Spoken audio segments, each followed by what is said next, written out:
सांस फूल रही थी। जब मैं हॉस्पिटलाइज हुई थी उस टाइम मेरे को कफ था, फीवर था, तो ब्रीदिंग थी ना वो रुक गई, तो मेरे को घबराहट होती थी। बट अब वैसा नहीं है, जब से मैंने मेडिसिन ली सांस लेने में दिक्कत होती है और बीपी भी मेरा बिल्कुल लो चला गया। वही पेन होता था, हैंड से होता था डायलिसिस, अभी भी होता है।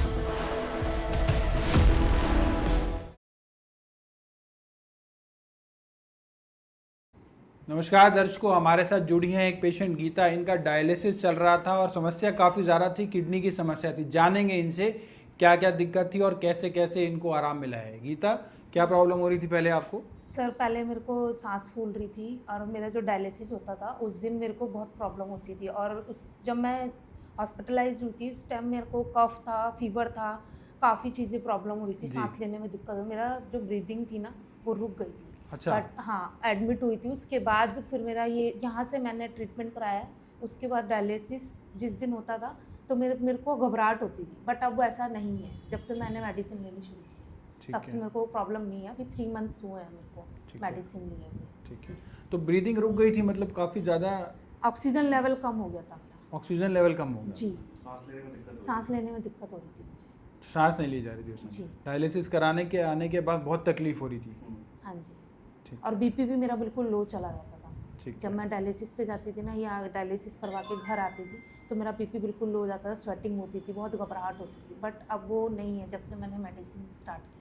ठीक है, चलिए बहुत अच्छी बात है। और पहले से अब में काफ़ी फ़र्क भी आया है। डायलिसिस जी, जो था पहले काफ़ी तकलीफदेह हो गया था, और आपके लिए मेंटेन क्या क्या तकलीफ हो रही थी पहले आपको? वही पेन होता था, हैंड से होता था डायलिसिस, अभी भी होता है, पेनफुल है, बहुत पेन होता है, लेकिन पहले से आराम है। पहले से आराम है। जी। ठीक है, तो अभी जैसे डायलिसिस कराने जाते हो उससे पहले कोई तकलीफ होती है? नहीं, उससे पहले कोई तकलीफ एक दिन पहले कोई दिक्कत नहीं? नहीं, पहले कोई आ रही थी पहले जैसे? पहले आ रही थी, हाँ। क्या क्या प्रॉब्लम्स आ रही थी? वीकनेस, मतलब चक्कर आते थे, हम्म, बीपी बिल्कुल ही डाउन चला जाता था मेरा, ये दिक्कत आती थी मुझे। ठीक है। लेकिन जब से मैं यहाँ से मेडिसिन स्टार्ट की है तब से ये प्रॉब्लम्स नहीं है मुझे। भूख भी लग रही है मुझे ना, भूख भी मेरा, मतलब भूख नहीं लगती थी बट खाती थी मैं मेडिसिन ठीक है। खाने के लिए। बट जब से यहाँ से मेडिसिन स्टार्ट की है मेरे को भूख भी लगनी शुरू हो गई। चलिए बहुत अच्छी बात है कि आपकी एपेटाइट बढ़ना एक बहुत पॉजिटिव चीज़ होती है कि भूख लग रही है तो बॉडी, मतलब आपकी जी। एपेटाइट अच्छी है तो आप अच्छे हैं, आपकी बॉडी जी। अच्छी है जब हाँ आपकी जी। भूख अच्छी है तो एक हाँ पॉजिटिव साइन होता है सबसे पहले कि लॉस ऑफ एपेटाइट का ठीक हो जाना, मतलब जो आपकी भूख कम हुई है वो कंट्रोल हो जाती है। जी। चलिए बहुत अच्छी बात है। तो काफ़ी ज़्यादा तकलीफदेह हो गई, ये प्रॉब्लम गंभीर होती है। एज भी आपकी बहुत ज़्यादा नहीं है, मात्र 35 वर्ष आपकी उम्र है, जी, तो आप काफ़ी ज़्यादा उस समय प्रॉब्लम रही होगी आपको बहुत डेफिनेटली। ज़्यादा। तो क्या बताया था डॉक्टर्स ने जब आप गए थे उनके पास, एलोपैथिक डॉक्टर से? मैं तो एडमिट थी, मुझे नहीं पता, मेरे हस्बैंड को एक्चुअली पता। ये उस टाइम पे आईसीयू में ही थे। जब हम लेके गए तो डैड बोला कि आईसीयू में एडमिट करना पड़ेगा। एक्चुअली प्रॉब्लम क्या हुई थी, 2 दिन 3 दिन से इनकी सांस फूल रही थी। तो हम लोगों ने डॉक्टर को दिखाया था, तो दवाई देते थे, ठीक हो जाती थी, फिर शाम को फिर दोबारा दिक्कत हो जाती थी।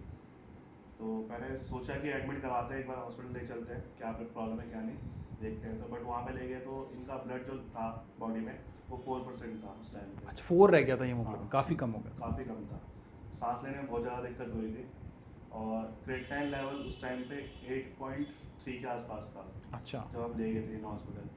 फीवर इनका उतर नहीं रहा था, फीवर चढ़ रहा था उतर रहा था, ऐसा हो रहा था। तो उन्होंने फिर टेस्ट वगैरह बहुत सारे टेस्ट कराए, शुगर लेवल भी बढ़ा हुआ था इनका उस टाइम पे, और क्रिएटिनिन लेवल था, यूरिया बढ़ा हुआ था, यूरिक एसिड बढ़ा हुआ था, तो ये सब चीज़ें थी उस टाइम पे। तो हम लोगों ने फिर वहाँ से एडमिट करवाने के बाद उन्होंने फिर कंसल्ट करके एक दिन रखा उन्होंने हॉस्पिटल में, सैगल नहीं हॉस्पिटल है, उस हॉस्पिटल में रखा। उसके बाद उन्होंने मेरे को बोला कि आप इनको दूसरे हॉस्पिटल ले आओ, क्योंकि वहाँ पर डायलिसिस वगैरह की सुविधा नहीं थी। अच्छा, ठीक है। तो हम लोग फिर यहाँ पे लेके आए थे बालाजी एक्शन हॉस्पिटल। जी। तो वहाँ पे जब आए तो उन्होंने सेम आईसीयू में ही रखा था इन्होंने, नेफ्रो आईसीयू में।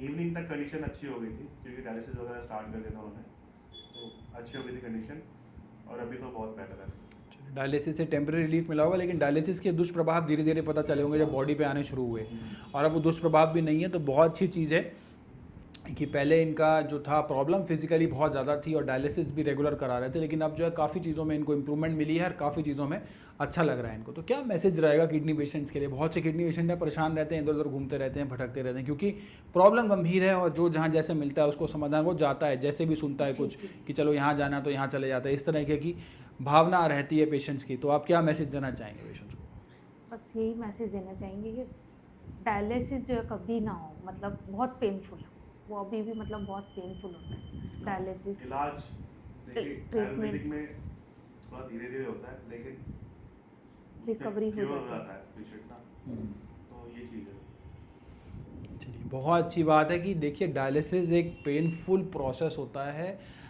दर्दनाक प्रोसेस होता है, लेकिन इन्होंने फॉलो करी सब चीज़ें, आयुर्वेदिक मेडिसिन के साथ करा और इनको डायलिसिस भी ग्रेजुअली रिड्यूस हुआ, फिजिकली भी इनको बहुत से चेंजेस नजर आए, पहले सांस लेने में दिक्कत होना जी जी और इस तरीके की चीज़ें बहुत रेगुलर बनी हुई थी आपकी। जी। डायलिसिस से पहले इनको बहुत तकलीफ़ें रहती थी और अब वो भी तकलीफ़ें भी इनकी जो हैं वो सबसाइड हो चुकी हैं। और तो मेरे साथ मिलकर बोलेंगे एक बार, stop stop kidney kidney dialysis. Dialysis.